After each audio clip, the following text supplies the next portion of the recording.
We're going to start with scene 4. Back at scene 4, just to discuss a couple things, and then we'll start with scene 5. So go ahead and get out your notes from classwork on Tuesday. Here's what I need you to do, and here's what I need to warn you of. Today I'm going to say a lot of, I can't answer that. I don't know, that sounds good, we'll see. We'll never know the answer to that, or we'll find out in Act 2, Act 3, Act 4, Act 5, okay? I don't want you to get frustrated at, I don't want you to get frustrated and think that we're not having productive discussion, okay? There's a very big difference between having an academic, possibilities, decision-making, characterization, conversation, than there is a conspiracy theory, hypothetical, unproductive conversation, okay? And so I don't want you to get frustrated if you feel like, well, wait, she's not telling me any of the answers. You're right, I'm not. It's Act 1, people. I can't say, oh, this is exactly what this means, or this is exactly what Hamlet is going to do, or here's what we should think of all of these characters, because then I'm ruining the play for you. We need to digest it as Shakespeare gave it to us. And right now, we're only through scene 5 of Act 1. Okay? So I need you to be asking questions. Okay? I need you to...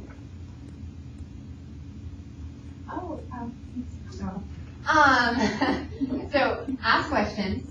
Don't be afraid to ask opposing questions. The best conversations can happen if Katie says, look at what Hamlet says here and how the ghost responds to it, and this is what I think.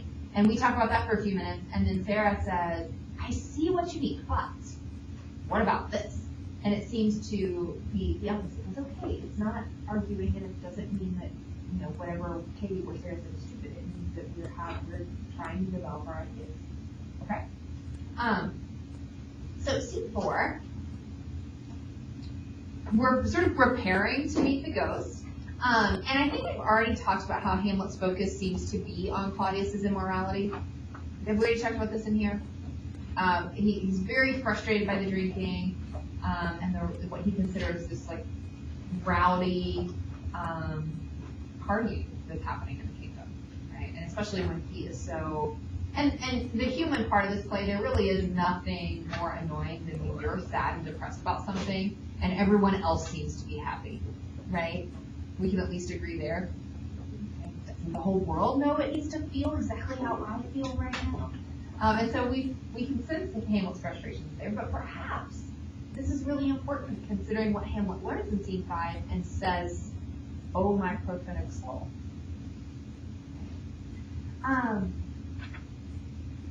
So when we meet the ghost, okay, so this is in scene 4, we see the ghost in scene 4. And I've had a lot of people today ask, well, do we know for sure that the ghost is real? What is the answer to that? Yes. Yes. How do we know for sure the ghost is real? Okay. Yes, sure. Yes. But how do we know it's not a hallucination or a projection of Hamlet's mind? He wasn't the first one to see yes. it. Right, good. That Horatio and Marcellus has seen it, right, this will be the 3rd time. Horatio, this will be the 2nd time. And they brought in Hamlet. Okay, so we know it's not just a figment, a creation of, you know, at one point in this scene, Horatio says he waxes desperate with imagination. This isn't a figment of Hamlet's imagination. This is real. What is the major, what's the problem in this scene? What are we trying to figure out about this ghost? Not that it's real. The ghost is actually his mom. Yes.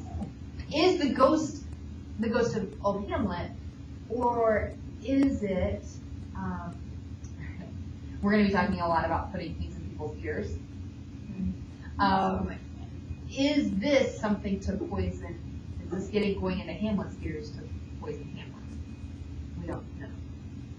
Okay? So I want to hear your thoughts about everything, really, as we start to talk about this. When Hamlet greets the ghost, what does he even admit? What are his lines?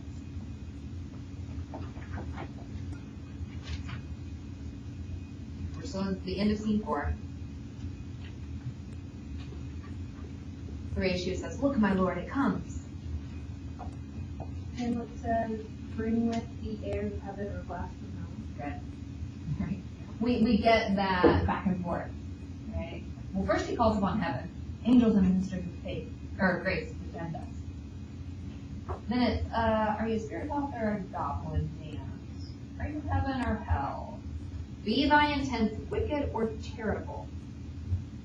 So his uncertainty is very clear here. Does he become certain in scene 5? Can you give me evidence for that? And can anybody give me evidence for the opposite of that? Didn't you say honest is an honest ghost? Okay, good. So when he, this is when he's sort of borderline acting, his mental health seems a little unstable. But in his defense, he's just talking to ghosts. I don't know that I would feel stable. And he's pretty desperate and saying, he is an honest ghost. Does he ever contradict himself in that certainty?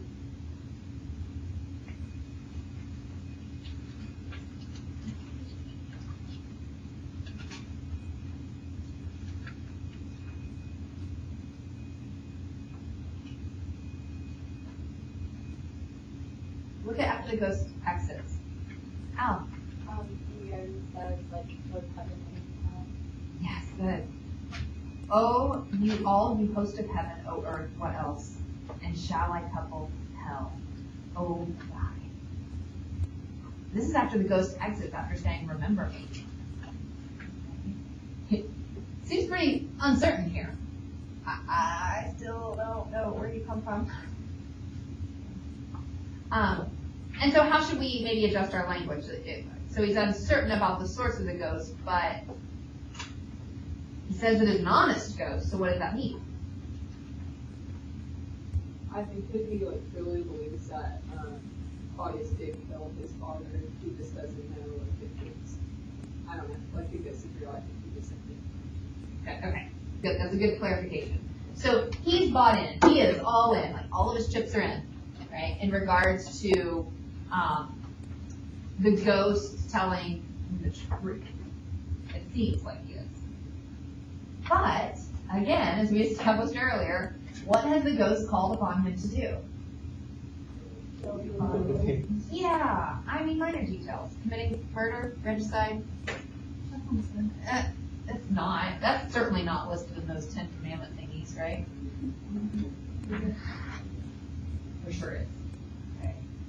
Committing murder is no joke. And so Hamlet believes the ghost, but also the task that the ghost has charged him with is, it feels, I mean, it's the age-old question, right? Go back to, you guys read Monte Cristo in 9th grade, right? 10th grade? When did you read that? This was summer before. Summer before 10th grade, okay. Is this a revenge quest, or is it a quest for justice? Will he be committing murder or regicide, breaking law, or will he be fulfilling law? Because Claudius did this, it's fratricide and regicide and a whole bunch of things that are bad. Samir. Well, when the ghost said, like, what the days and times and facts and lives for the foul crimes done my days to make your friends drift away. So does that mean, like, he's in hell right now, is like paying for what he's done? Okay, so where is the ghost? Good place to start. He's in purgatory. Jalen, do you have which book do you have? Oh, yeah. Can you read the 2 footnotes on purgatory? The flames of purgatory was incalculable, waiting place for souls for ready over heaven was purged of their iniquities. Good. Okay, so there's our working definition of purgatory, which is, in layman's terms, good, middle ground. Yeah. You're in the middle ground. It hasn't been determined yet whether you're going to heaven or hell, or you're not ready for heaven yet because there are sins that have not been confessed, purged, cleansed. Choose your language. Okay. Now read us the other one. Sorry, it's a little bit longer about the Catholic Church and purgatory. Is it the one that goes with iron hypothesis? These lines suggest the Catholic doctrine is that the soul will be dead for a time in no state where their sins under equal opportunity of ways, either to heaven or to hell. His soul signed for his birth, could be based by various waiting and an inner work affirmation institutions called charities, where the outside the well-being is concentrated on their behalf after death. The constant assault on the practice of remembrance closed down the charities, but the belief was and not only among these ancient Catholics, even into 1760s, 70 years after the English stopped their set, Reformation has done these lines to set aside partisans of a Catholic faith, but Yeah, that's okay. Okay. Thank you. So, the ghost is clearly in purgatory, right, trying to get out, right? But there are sins, imperfections on his head, okay? And the Catholic Church, right, what needs to happen in purgatory? How do you get out of purgatory? Based on what you said. Suffer well enough so that like you are worthy of like going. Okay, so you suffer. There's a kind of combination of your suffering and the prayers, right, of other people, right, praying you or helping to get out. And, right, and we're not talking about, right, obviously, there's been a lot, even in the last decade, about the Catholic Church's stance or beliefs about purgatory, but we're insisting of two, right? And so, the ghost then continually repeating, remember me, starts to work on a lot of levels. So remember me in your prayers to get me out of here. Remember me because this is where I am and things need to be righted. You need to avenge my death. Although that's not really going to get him out of purgatory. Okay? So that's an interesting note about the ghost. And I think that, Tamir, what prompted you to bring up the fact that the ghost seems to be, not in heaven? How does that make you feel?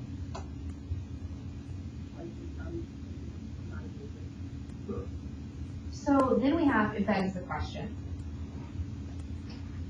what are the imperfections of his head? Now, what are the two possibilities? Right, I'm going to say this a lot in this hour. What are the two sides of the coin here? The ghost explains himself a little bit later. What does he say? He wasn't prepared for death. Because he was murdered while sleeping in his orchard, he did not have last rites. So he could be just talking about the original sin. I mean, he could be sort of referencing some more, the proper procedures at the time weren't taken care of.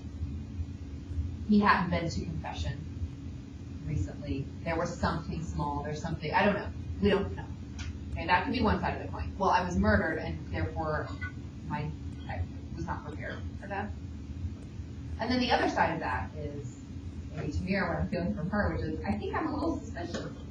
This seems interesting, right? That he wasn't, this king that has been essentially brought up to the level of like a demigod, right, by Hamlet,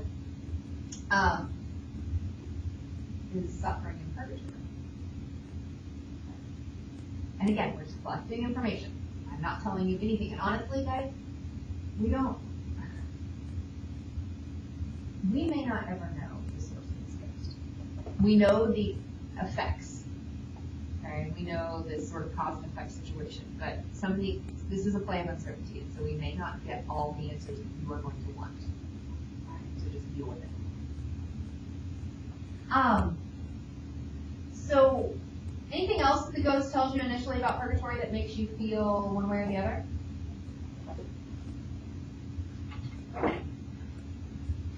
I almost felt like one of the other reasons he was in purgatory was the funeral and the wedding was so close back to back that people didn't have time to pray for him. Okay, yeah. So even the people in the kingdom, like there wasn't a proper time of burial. Interesting. Well, and Hamlet even talks about says later rest perturb the spirit and sort of the unsettled nature of the king. Okay. Can he tell us about purgatory? Oh, go ahead, Casey. I was just going to say that when he's going through like the idioms of like Good.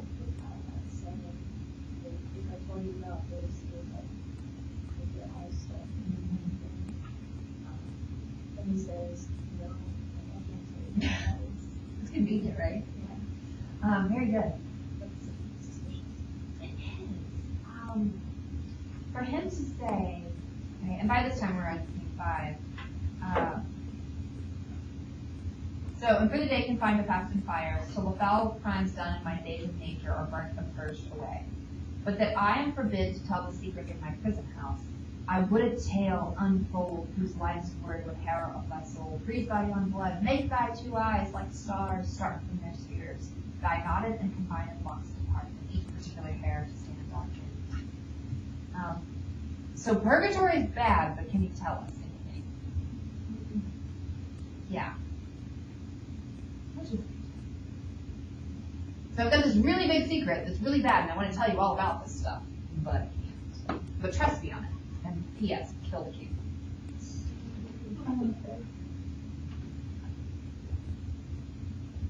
Let's stop for a second and talk about the language. I tried to make you look at it. I want you to geek out with me a little bit. Number 3. I know that some of you in here were like, I've never heard these expressions. Freeze thy young blood, start from their spheres, each particular hair to stand on end. But what I want you to think about right now is, what do each of those expressions denote? What emotion do they evoke? Fear. Yes. Okay. Shakespeare came up with it. Like, these words to describe exactly how we feel when we're afraid. Think about cartoons and comic books. If a character is afraid, if a, whatever, something's happening, what happens? Yes. Okay. I think of that, I don't know why, Tom and Jerry, you guys are probably way too young. Did you ever watch Tom and Jerry? Okay, right? That idea of the eyes bulging out, with the hair on end, and the frozen. Okay? Shakespeare came up with those words. Isn't that so cool? And I know it's hard for our brains to work backwards and be like, and think about a time when that expression didn't exist, or that wasn't just known. Well, yeah, that's the feeling we experience when we're afraid. Because every single one of us in here has had the hair stand up as we're afraid, right? He gave us the words for that feeling. Pretty cool, right? No? I'm the only nerd in the room? We end with this, right? But this eternal blazon must not be to ears of flesh and blood. Right? Enter the ears. There's so many ears happening around here. I can't tell you about this. I can't put this into your ears, but I can put something into your ears.